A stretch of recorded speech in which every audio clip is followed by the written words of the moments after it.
Donald Trump threatening to reignite the U.S.-China trade war in reaction to coronavirus has triggered a sell-off in global financial markets, as the economic costs of the pandemic continue to mount. Against a backdrop of rising tension between the world's two biggest economic superpowers, share prices resumed a downward slide on Friday with the FTSE 100 falling by 144 points, or 2.5%, in London. Selling pressure resumed on Wall Street after recording gradual gains in recent weeks amid rising hopes a turning point had been reached for the coronavirus crisis.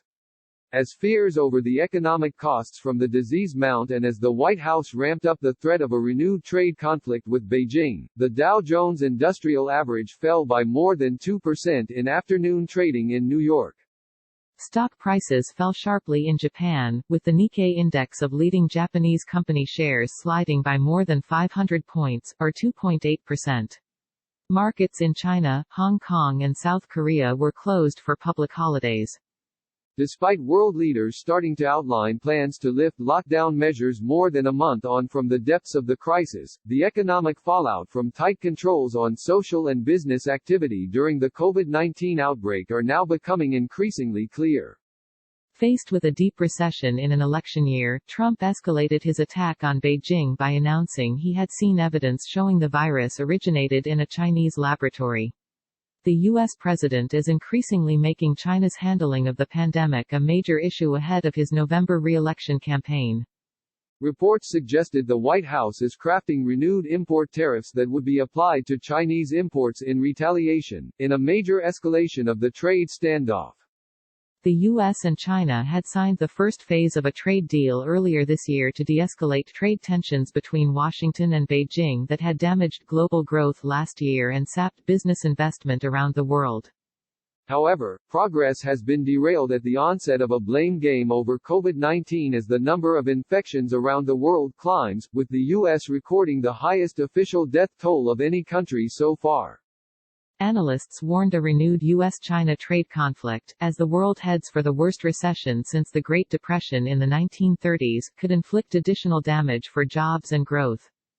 Brad Bechtel, of the U.S. bank Jefferies, said, "It seems that as we start to unwind lockdown measures and head back into election season, the Trump administration will amp up the blame game rhetoric, further alienating China."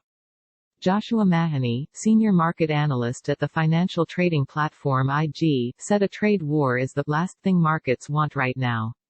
As the economic costs from the coronavirus mount, unemployment in the U.S. has surged by more than 30 million in the past 6 weeks. U.S. growth figures this week showed that the American economy contracted by 4.8% in the first 3 months of the year, the sharpest decline since 2008. Major companies issued a barrage of negative updates on Friday as businesses around the world count the financial costs of lockdown. Against a backdrop of plunging oil prices as demand for crude evaporates with economic activity in developed countries close to a standstill, the U.S. oil company ExxonMobil said it had lost money for the first time in 3 decades. In Britain, Royal Bank of Scotland took an £800 million profit hit because of the pandemic's economic effects, while Ryanair said it was planning to cut 3,000 jobs and reduce staff pay by up to a fifth in response to the crisis. Chris Igo, of the investment management firm AXA, said recovery momentum in financial markets over recent weeks was fading amid the growing realization that exiting lockdown measures would be difficult.